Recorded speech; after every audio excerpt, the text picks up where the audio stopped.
Welcome back to Batman at the Movies. This is episode 12. I'm Coob, joined here by Citizen. The time code for today's episode is 1 hour 37 minutes and 48 seconds to 1 hour 51 minutes and 28 seconds. The Batman has made his escape from Arkham with Rachel. Scarecrow has been apprehended, and now Gordon learns that Gotham's entire water supply has been contaminated with Crane's poison. It was weeks. We have a fun realization. You don't drink it and you feel it. You have to like breathe it in. Gordon says to him, "Why haven't we felt the effects?" And he goes, "Must be a compound that has to be absorbed through the lungs." And I thought that was interesting that the guy would just jump to that conclusion. It's like the first thing. Smart guy. Rachel wakes up in the Batcave. And look at all those bats up there. I'd be scared. It's like, that's so many bats. You know what I was thinking? What were you thinking? All the guano, it must be being dropped everywhere on the floor of that cave, all over the Batmobile, all over his computer. Anything that Batman has down there is going to be caked in that stuff, wouldn't it? Alfred must be very good at his job, I guess. I never really thought about the mess that that would create until this scene. I never thought of it until you brought it up. And this Batman is polite enough to explain to his guest that he's about to render her unconscious. Whereas the Michael Keaton version does not do that. Such a gentleman. He comes up to Vicky. She's backing away from him. He seems quite sinister when he's approaching her. And he says to her, "You have something I want." And she's like, It's such a bad thing to say to someone. and she's like, uh, what? And then he just pulls his cape up like that and He it just, cuts to black. And then she yeah, wakes up the next day at home in her apartment in bed. it's such, I never, It's interesting because when she comes to in her apartment, she's like, oh, he took the film. And the way it reads in the movie, to me, is that there's some kind of assault that's going on. I think that was intentional, that they wanted the audience to feel a little uneasy about this version of Batman. Like, what's he going to do to her? What does she have that he wants? Like you sort of can forget what happened only minutes ago when he was fighting the Joker's goons in the alley and she was taking photographs from the roof. And you're like, the film, he wants the film, right? It makes sense. But because there's so much happened in such a short space of time, it's easy to sort of forget that. Very different from the Christian Bale version, where he explains to Rachel, he's like, I'm gonna sedate you now, and then you're gonna wake up in your apartment. And when you do, I need you to take this to Gordon. He's a bit more edgy, isn't he? The Keaton yeah. version.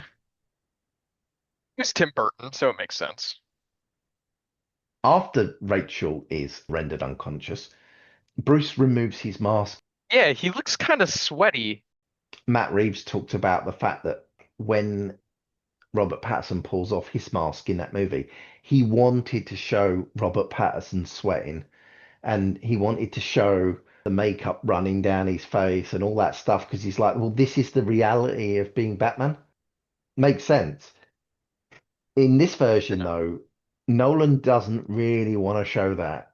He doesn't want to get that real with it. Despite being a grounded Batman story. You notice when Christian does remove his mask, he's turned away from cameras, so we don't see the makeup that is obviously around his eyes. However, with the video paused here, you can just see a hint of the black makeup around Christian's eyes. Yeah, you can see a little bit. But I thought to myself, this mask comes off really easy. I'm assuming that Batman has some kind of release mechanism for it so that it can't just get pulled off by some goon when he's having a brawl. Yeah, Do you remember the scene in The Dark Knight when Batman's unconscious and one of the Joker's goons tries to remove his mask and he gets a shock? I do. So I'm assuming that Batman has something like that at this point in Batman Begins as well on the current mask. So he must have disabled it before removing it. That makes sense. Also, I thought about Batman Returns. In that movie at the end, Batman removes his cowl in front of Selina, but he just tears it off. Yeah. Why doesn't he remove it like Christian did, like Robert Patterson did? Why doesn't he simply lift it off? Why is he tearing this thing? The problem with tearing it off like that is you're breaking the fantasy, right? We know it's rubber. We know it's just a costume, but we want to believe it's armor, don't we? Yeah. And so if you're just tearing it so easily like that, you're like, well, he could be in a fight with goons. There could be a bunch of them all like clawing at him and pawing him and everything, and someone could easily just grab hold of it and rip it off.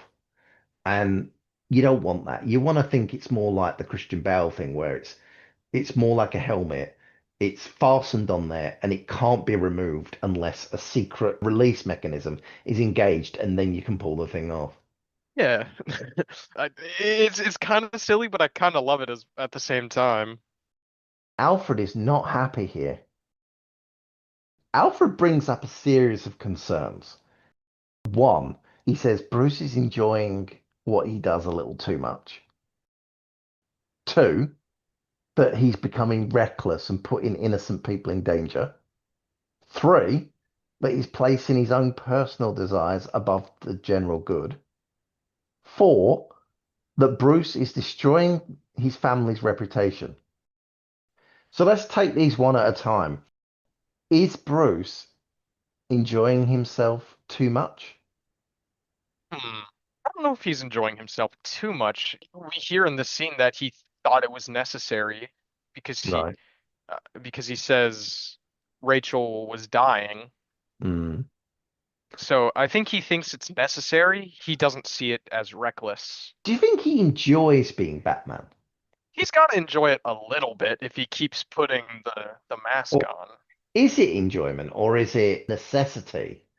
to keep putting the mask back on. Well, this version of Batman wants to retire, doesn't he? In his mind, this Batman sees his mission as being finite. He's hoping to do it in just a few years, hopefully, or less. He thinks this is going to be a very small part of his overall life. So I would actually say that this Batman doesn't really enjoy what he does that much. What about the second point then? Alfred accuses Bruce of being reckless and putting innocent people in danger. Yeah, I definitely do think he has a point with that. I mean, you're doing a high speed chase with the police, most definitely. What do you think? I feel he went further than he needed to. We said in the last video that when he came out of that alley up the side of Arkham, he just pancaked that squad car. And he Yeah. didn't need to do that. There was room on the road to simply go around it. Or he could have just hit it on the corner, just spun it into the wall or something. It would have still shook up the cops. It would have still destroyed the car. But you didn't need to drive your entire tank up and over the entire police car like that. Like Yeah, that to that me was was silly. that was excessive. And I would Yeah. also say when he was dropping mines onto the road, Oh yeah. that to me was excessive as well because I feel like Batman could have employed something like smoke pellets instead. The cops wouldn't have been able to follow him through that. They probably would have crashed or they would have had to slam their brakes on and slow down. And then by the time they get through all of that stuff, Batman's gone. So I feel like there was safer ways to shape the pursuit than dropping landmines. Yeah, and running over squad cars and stuff. Most definitely. What about the third point that he's placing his own personal desires above the general good? I feel that perhaps Alfred's got a point with this as well because we can see the danger he put the police in and any other general motorist that was on the road. There's a lot of people that could have been seriously harmed in that chase. And really, it was all so that he could get Rachel back to the cave quickly to save her life. Yeah, and I feel even highlighting that line that he says of Rachel was dying, he's definitely putting his personal feelings over everything. I think Alfred's got a point with that as well. Although, to be fair, I think that's just being human. If it was someone close to us that was dying, and you can get them in your car and you have to drive them to the hospital because there's no ambulance available, you would break the law, wouldn't you? You would break the speed limit. You would drive dangerously because you wouldn't be thinking about the safety of other people on the road. You'd be thinking only of getting to that hospital as quick as you can. So Alfred's correct in what he's saying, but I can understand Bruce doing what he did because I feel Y- like probably most people would do the same thing in his position. Yeah, both of them definitely have a point. But the final point then, Bruce is destroying his family's reputation. By canceling a party. It's his birthday, and you've got all these people turned out, and he's just going to call it off without an explanation. He's just like, send them all home. I guess Alfred sees a pattern forming because Bruce has been acting the fool for a while now, right? Since he returned to Gotham. He is developing a reputation of being an idiot. Yeah, I feel that point would sting the most with Bruce. Your parents wouldn't ever do this. So I'd say he has a point with that, trying to play into the more. What do you think? I'm sure Alfred could have come up with some plausible excuse that wouldn't make Bruce seem more stupid than he already does. So 'Cause- maybe Alfred's overreacting a little bit in this scene because in Alfred's mind, these things are stacking. All of our actions, they reflect on our parents, don't they? And our family. If we do bad things or stupid things, people go, wow, their parents didn't do a very good job raising that child, did they? In just a minute or two time, like one of the guests at the party, one of the board members says to Bruce, the apple's fallen very far from the tree. Yeah. Ah, It's an interesting thing, right? There's this balancing act between not wanting anyone to think that you could possibly be Batman, but at the same time harming your family's reputation. yeah, it's like a delicate balance between the two. You think of Kilmer and Clooney, they played the playboy, but they didn't play stupid. They were respected by the media and by people. They were celebrities. Men wanted to be Bruce Wayne, women wanted to be with Bruce Wayne. Yeah, and I'm thinking of the future. Robert Pattinson playing Bruce Wayne, that was more of like an introverted Bruce Wayne, Yeah, wasn't he's a it? reclusive Bruce Wayne. With that Bruce Wayne, no one really knows what's going on. No one's seen him for years. At the beginning of the movie, they're just like, what's that guy got up to? They just think, oh, he must be really troubled because of what happened to his parents. Yeah. But That we'll see how that develops in the next film. yeah. Who are all these people at Bruce's party? How many Well, of them does he actually know? he's got to at least know a few of them, but I feel a lot of them are probably like, you know, ac- old acquaintances of his parents and like their children at this point. But the fact They, that when Bruce said just a moment ago in the film, he said to Alfred, send these people away. He didn't yeah, say, send my guests away, send my friends away.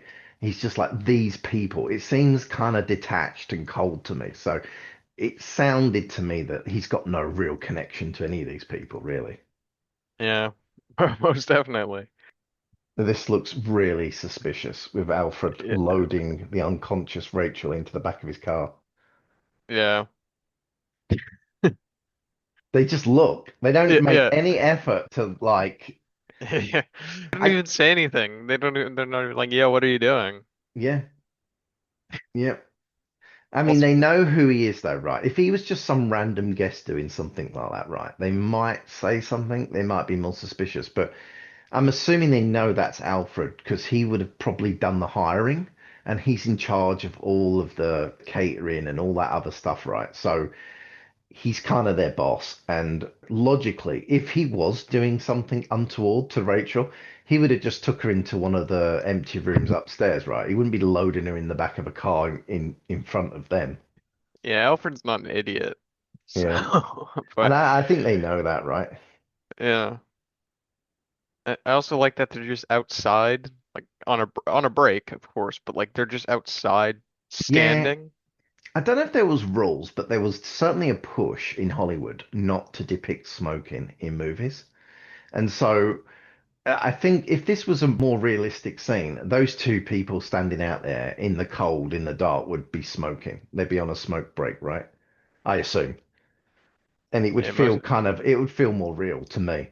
So I think that's probably what it is. Like, because I've noticed recently on the streaming channels, because they don't have all those sort of restrictions, they can show and do things that you would never really do in a like a PG-13 movie. So things like smoking, I'm seeing a lot more characters smoking now and stuff.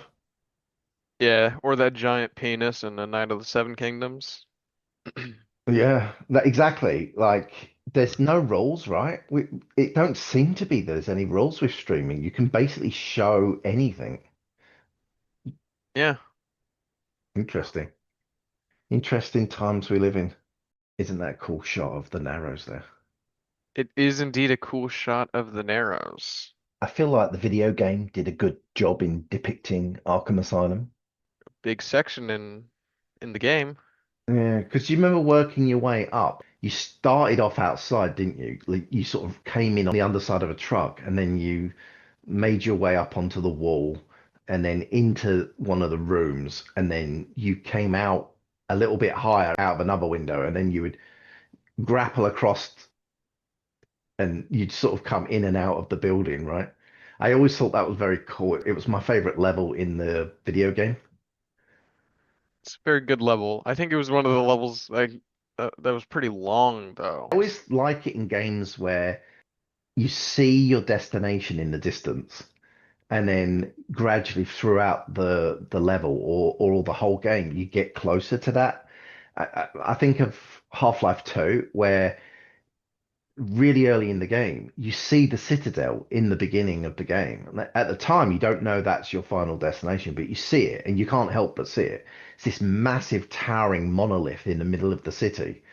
And then throughout the game, at different locations, you constantly see it. And then, you get closer and closer and closer, and then you eventually go in it. And there's something cool about that. And other games will do it so you'll come out at a certain place and you'll be able to look back and see where you've come from and visually measure your progress. I always think that's really cool when they manage to do that in games. It's very nice. I do enjoy that as well. So inside Arkham, Jonathan hasn't gone far. He's geeking. He's just moved from the basement to one of the rooms, one of the cells upstairs, I guess. Yeah, The jailer has now become the jailed.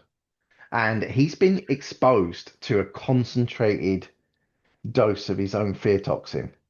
And according to Crane himself earlier in the movie, he said the mind can only take so much. And Batman said to Rachel that unless he had acted fast and administered the antidote, her mind would now be lost. But Crane here hasn't had the antidote because the only antidote that Batman had, he gave one to Rachel and said to her, give that to Gordon, and then the other one so that they can start mass producing it. Obviously, none of this has happened to Crane. He's not had the antidote. So his mind should be lost, right? yeah, And because too much time has passed without getting the antidote, there should be no coming back from that. So he should be completely insane, like he is now, like just muttering scarecrow over and over. He should be like that for the rest of his life, really, right? yes. But then he shows up in the Dark Knight. He does, and he seems completely cured. He's back to his old greedy ways of just trying to extort money from people. And We found another continuity error then. I mean, if someone could come up with a reasonable explanation to explain how he made a recovery by the Dark Knight, then that's fine. But from what we're told in the movie, it doesn't seem possible. Yeah. Lucius enjoying his food there. Yeah. I've heard actors say that they always advise other actors don't eat the food because if you're And eating something or chewing something and then the director asks for multiple takes, you have to keep chewing the food. Otherwise, there's a continuity error. So I've heard of actors almost making themselves sick where they've had to eat so much food because they've had to keep doing take after take after take. So you'll often see experienced actors playing with the food on their plate, or it's on the end of a fork or something, but it's never actually in their mouth. I mean, you do see it now and again, but generally it's a pro tip, don't eat the food. imagine that for like a Kubrick movie. Yeah, can you You, imagine that? you eat on a Kubrick movie accidentally, and now Yeah. you're stuck eating like 200 more times. But Morgan's eating here, and Morgan is an experienced actor. So that's interesting. So to me, that says that either Nolan doesn't do many takes, or maybe he genuinely was a bit hungry. He's like, you know what, I don't mind if I have a few of these. I've sort of skipped my meal today or something. Let's get him on the podcast. Yeah, to answer the important questions. But I really love what Nolan and Goya did with Lucius as a character, because they elevated him to sort of A tier status with this movie. Because since this movie, Lucius pops up in all kinds of different Batman media, comics, games, animation, and his role has stayed like this, like what we see here. Because before this, Lucius was very small character, and he ran Wayne Enterprises. That's it though. Batman and Bruce Wayne didn't have much to do with him. They just like, you just run the company. I pay you to run the company, and that's it. But with this movie, he's now supplying Batman with all of his technology. And that's a Nolan Goya thing. And everyone's adopted it since then. The old lady. She has a southern accent, Yeah. which is interesting. And then we get the reveal. Fake Race 2.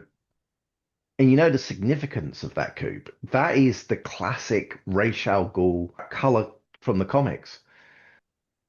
I wonder if anyone watching this film for the first time may have thought, oh, just before he turns around, for a second, are they like, is this the real Rage?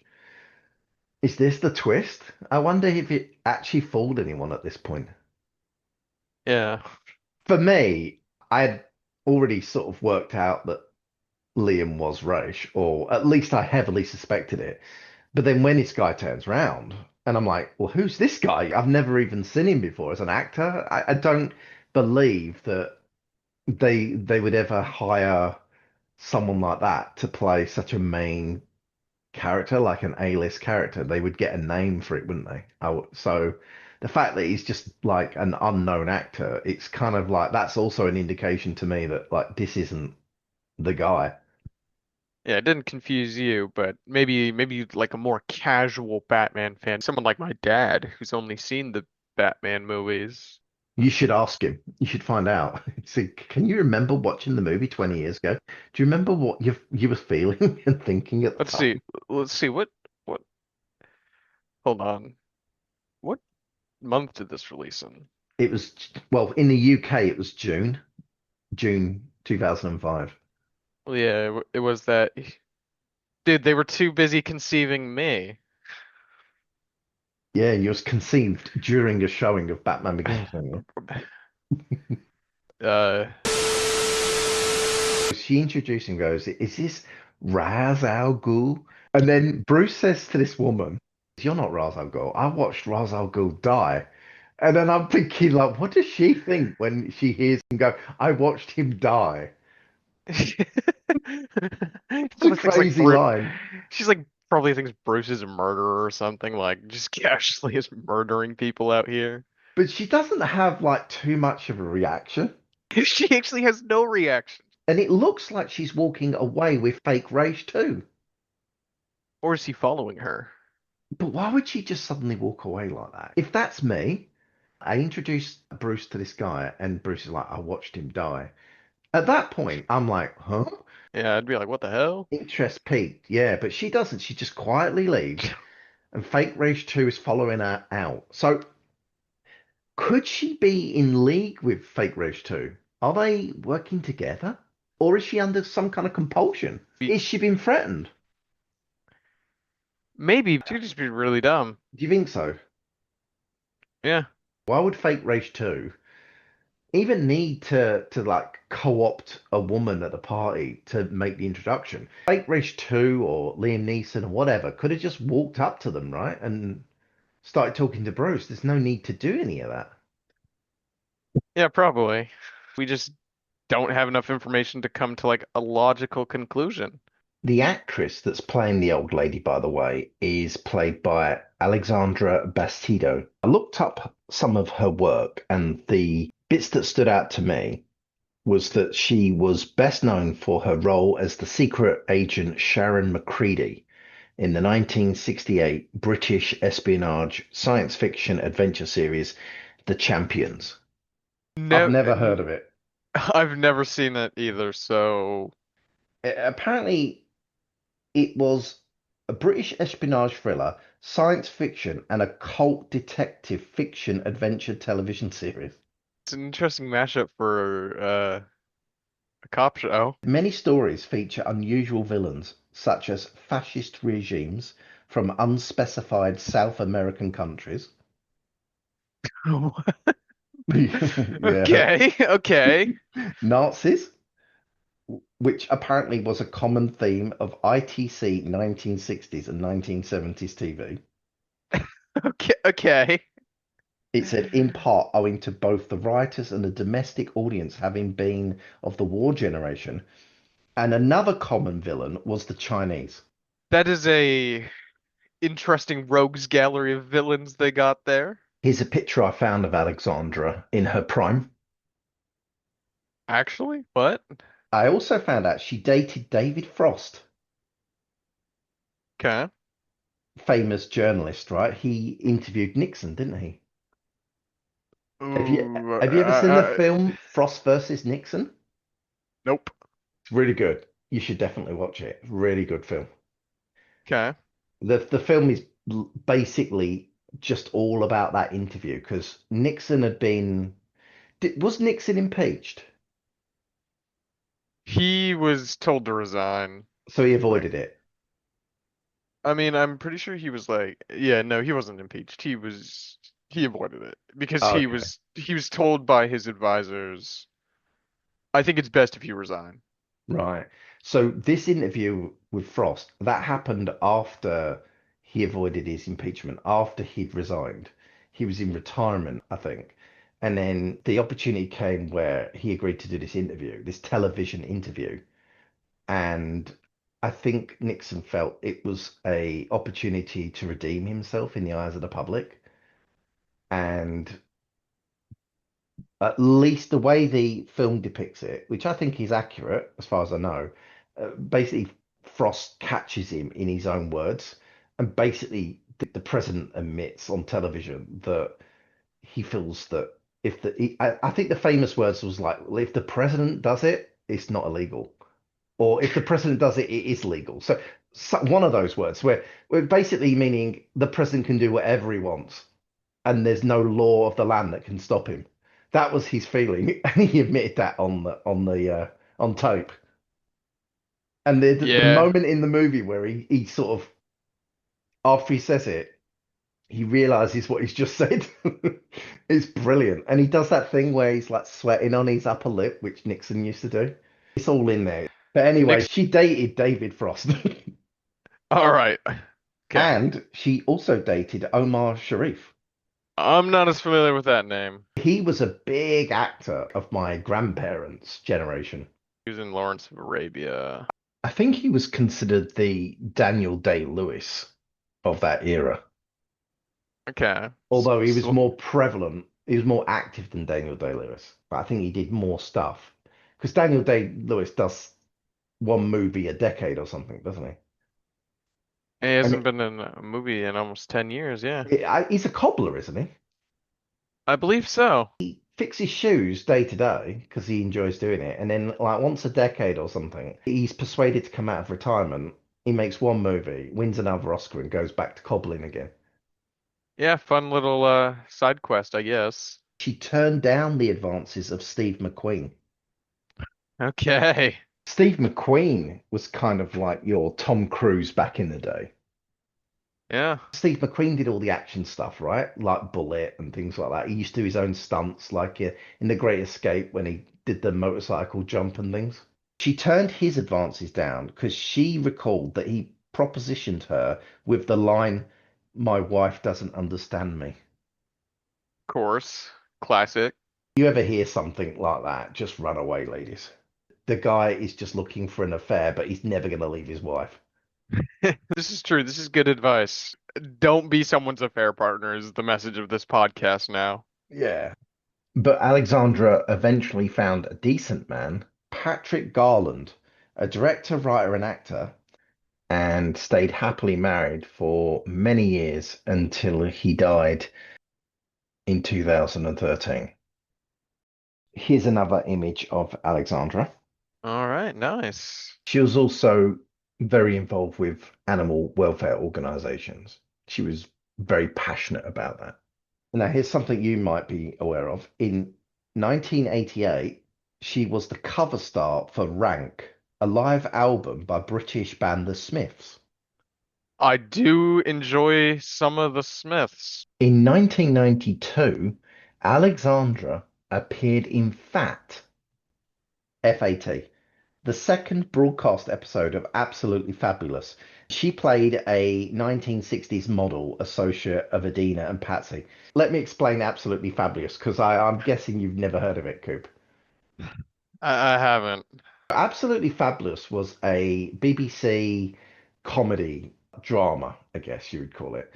Episodes were sort of half an hour, and it was about these two middle-aged women. They've been friends since school days, and they were quite wealthy. They were reckless, immature, drug users, unreliable, hapless, just basically walking disasters. And if it wasn't for their money, I don't know where they'd be, honestly. They just had enough money that it allowed them to sort of live that way without much repercussions. Okay. It was a very funny show. It went on for a long time. It would go away and come back again, I think. As every British show does. It was very funny though. She also did two episodes of The Saint alongside Roger Moore. Are you familiar with The Saint? No, I am familiar with Roger Moore though. Okay, so before Roger Moore was Bond, he did a television show called The Saint, and that show was remade with Val Kilmer playing the Roger Moore character in the mid 90s. Val Kilmer decided to do The Saint instead of doing Batman and Robin. So Terrible choice. Batman and Robin is great. I know what a loss, but I guess from Val's point of view, it was bullet dodged. But yeah, the Saint movie wasn't great, which is probably why you've never heard of it. It was okay. It's totally fine. In a weird way, it's kind of like Mission Impossible. Okay. You know, like in the Mission Impossible films, Tom Cruise would have the rubber mask on and he would look like other characters. The Saint does that as well, but it's not just like a rubber mask he just whips off. He would use actual makeup applications and false wigs, false mustaches, and all that sort of stuff. And he would emulate another person as part of his shenanigans. Okay. The producers of Bond looked at that series and thought, oh, it would be a great James Bond. Roger Moore, that is. But yeah, so she was in the original series. Batman Begins was her last film role. Okay, then she like retired from acting. No, she did TV and theatre. She joined EastEnders, which is a British television soap opera. Do you have soap operas in America? Yeah. Okay. We have days of our lives. We've got a number of them. I think. The two main ones, one's set up in the north of England and then one's set in the southeast. And EastEnders is obviously the southeast version. It's quite popular. I don't know what your American ones are like, but EastEnders is like they live in a small geographic location in London, and kind of everyone in this little area on this street or two, they all know one another for some reason, and they're all committing adultery, incest, rape, murder, theft, and that sort of stuff, like constantly. That's Yes. basically the gist of the show. So pretty much British Days of Our Lives. Oh, right. So you've got the same sort of thing. Unfortunately, Alexandra died of breast cancer on the 12th of January 2014. She was only 67. Damn. She was a big deal at one point, Yeah. which I did not know. I literally knew nothing about her until I looked this up. But there you go, a whole new appreciation for her now as an actress after learning that. Yeah. Back to Batman. I think it's quite clever how the script has taken a very unrealistic character like Raish, who's immortal in the comics and who resurrects himself or rejuvenates himself with the Lazarus Pit. They've taken a character like that and made him extremely realistic for this movie, Yeah. which is interesting when you think about that, because you're setting out to make a more grounded, realistic Batman movie. You Let's would do think Ra's al that Ghul. exactly. It's such an unusual character to pick, right, from the Rogues Gallery. He's kind of like almost like the last pick that I would choose if I was going down that route. Let's do Man Bat. Yeah, but but also what it does as well though is like when they successfully did that for this character, that means as a fan, when you're thinking of sequels, you're thinking, wow, they really could do anyone. And then you start thinking, I wonder how they could do someone like Mr. Freeze, or Clayface. Like, how would you do a realistic Mr. Freeze? How real would you go? Like, how much of the character's iconic things would you have to take away or minimize to make him work in a more realistic setting? So that was always fun. That was one of the really fun things about these movies. Yeah, but I I'm glad they did Ra's because they did him pretty good in this movie. I really do think the script and the story in this movie is really, really great. I think it's so clever the way it all comes together and how they use these characters in really effective ways. Like, especially Rage, like with being Bruce's mentor and the training and linking it with Bruce's 7 year journey around the world and all that, like linking it all in and then bringing him back and weaving him into the major plot of the film, all that stuff. I think it's fantastic the way they've done it. Yeah, most definitely. I really liked it. It's good work. It really is. Like David Goyer, he sometimes gets some criticism for his film scripts, but I think probably Batman Begins is his finest work. I'll agree. Bruce's drunken speech. How do you feel about this speech? Do you enjoy it? Do you cringe at it? Do you It find it? is it is a little cringy him going like, I don't want you guys to be here. It's a little cringe, a little bit of secondhand embarrassment. I feel that sort of embarrassment for Bruce because I'm like, oh, like, Dude. yeah, you're really making yourself look like a fool here. And obviously he's intending to do it. And in his mind, it's the lesser of the two evils, right? If he doesn't get those people out of there, they're gonna be murdered. Yeah. Because the League doesn't care if they die. They're planning to kill millions of people in Gotham anyway. So what's like a room full of rich people? It means nothing to them. So he's doing it for the right reasons and he's saving their lives, but at the same It, time, it could have been a much more elegant way of kicking people out of your party. but here's what Alfred was warning him about, it's like that's Alfred's fear is that you're damaging your reputation and your. It's really Alfred's worst fear playing out here. I Uh, almost wish that this scene had a cutaway shot to Alfred standing off to the side or at the back of the room watching this and just watching with disapproval, not knowing why Bruce is doing this at this time. Like, I think that would be really cool to still sort of see the hurt, all the anger and the sadness on Alfred's face. And then imagine like Bruce locking eyes with Alfred and seeing that register on Alfred's face and then seeing that playing out on Bruce's face briefly. I think that could have made the scene even stronger. Now that you say it, I would like to see that. I picture Alfred just kind of like shaking his head and like muttering to himself.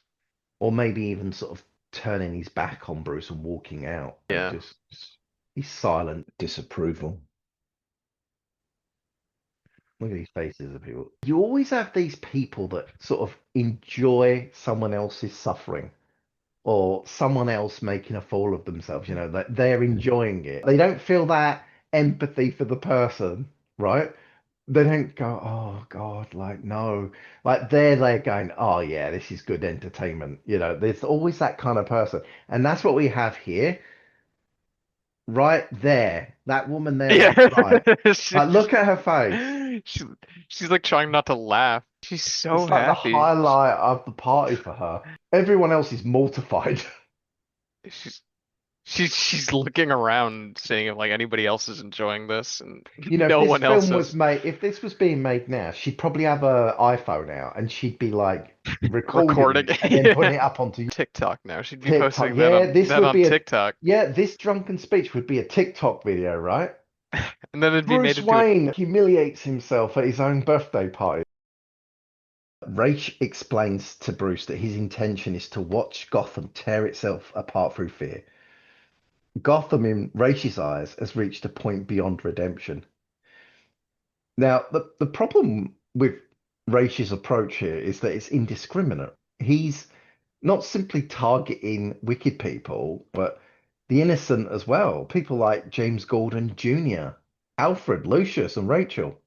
yeah, he's just doing it for the love of the game at this point. The League isn't fighting the systemic causes of evil either. They're not solving anything. They're simply pruning the weeds. Ray says he says, like, we've done it before. We've done it all through history. Rome, Constantinople, London, he said, we burnt London to the ground. And it's like, yes, but what did it solve? It all became corrupt again. Or does he feel that they're not as corrupt as they were? So he's like, does some good. But he basically feels like this time, when he destroys Gotham, this is going to be the impetus for a global transformation to eradicate corruption and evil, and I don't know why or how. I don't know how he feels that destroying Gotham is going to become this linchpin that all the dominoes start to fall globally. He's just thinking a little too optimistically for his plan, I guess. And we also learned from Rage that the League created the very conditions in Gotham previously that created men like Joe Chill. So indirectly, the League of Shadows killed Bruce Wayne's parents and created Batman. This is true. They fostered the crime and corruption that they claim to hate so much.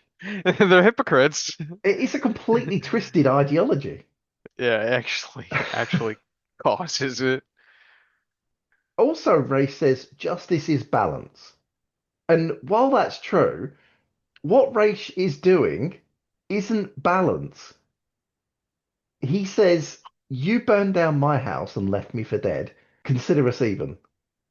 But Bruce was acting in self-defense, right?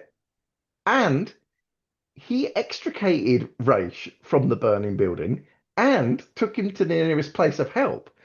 Ra's is burning down Bruce's house and leaving him for dead, and he's not doing it out of self-defense. He's simply doing it out of revenge. This is true. I've never actually thought about that this critically. That's why I have you here. But you find that, don't you, with terrorist organizations? You don't have to look too deep. You just scratch the surface and you're like, this does not make sense.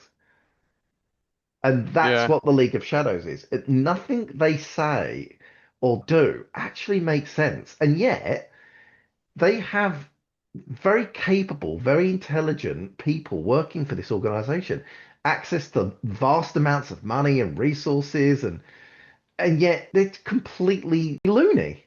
Yeah. It's And yet somehow they're able to get all these people. Bruce joined up. He got deep in with them before he realized just what they were really about. It was only when they said to him, like, "Oh, can you just behead this guy, please?" It was like when he was like, "Whoa, whoa, hang on. I didn't realize we were into beheading people." So even someone like Bruce Wayne was taken in by it all for a while, at least. Wake up, sleepyhead.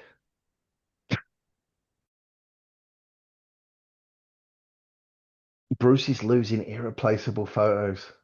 yeah. Ever known It's anyone to lose their home in some kind of disaster like a fire or flood or anything like that? no. What about you? Yeah, I knew some people who had their elderly father staying with them, and he accidentally burned the house down, and they lost everything. And it was a grade two listed building, so that meant that they had to rebuild it as close as possible to the original building. And I never went inside, but I remember looking at it from the outside and it looked just like it did previously, which was, I thought, quite amazing. They was able to reuse a lot of the material. But they said that the worst thing was losing the photos. All our photos these days are digital and they're backed up on the cloud, but their photos weren't. And they said that was the hardest thing because the house insurance, the content insurance covered all the other stuff that they lost, but not the photos, and they're irreplaceable. These are gone and they're gone for good. So Yeah. that must be really hard for Bruce to like lose these photos of his parents. Yeah. I mean, the last remaining memories of his parents are now Yeah. gone. This was quite hard to watch in the cinema when Wayne Manor's destroyed. Because Wayne Manor's like a character in itself, right, in the movies. Yeah, now it's just gone. He says at the end, he goes, "I'm going to rebuild it brick for brick." It was like a relief to hear him say that in the film. I was like, "Oh, it's going to be okay. It'll be back in the next film, maybe, like, or we'll see it like under construction or something." That's what I remember thinking to myself. Losing Wayne Manor felt like losing one of the established characters. It would be like if Alfred or Gordon or someone died. I just imagine you like sitting in your seat, just like on the brink of tears, because you're because you're watching Wayne Manor die. Alfred runs in. He hits the league member and he says, "I hope you're not a member of the fire brigade." Yeah, all those push-ups and you can't lift a log. I remember that getting laugh out of people in the cinema. All this humor works, don't you think? It's fitting. Way better than when Batman says "nice coat" to Yeah, that to that guy. that's awful. Bruce says to Alfred, "You still haven't given up on me." And Alfred says, "Never." Loyalty from Alfred, I love it. Will that remain true in the sequels? Will Alfred stay loyal to Bruce no matter what? Will he refuse to ever give up on Bruce? Or will he one day walk away from him when he needs him? We'll have to see. Yeah, that's bad. That's a bad injury. He's about to go into combat regardless. A true hero. I think this brings us to the end of the episode. Thank you for having me back.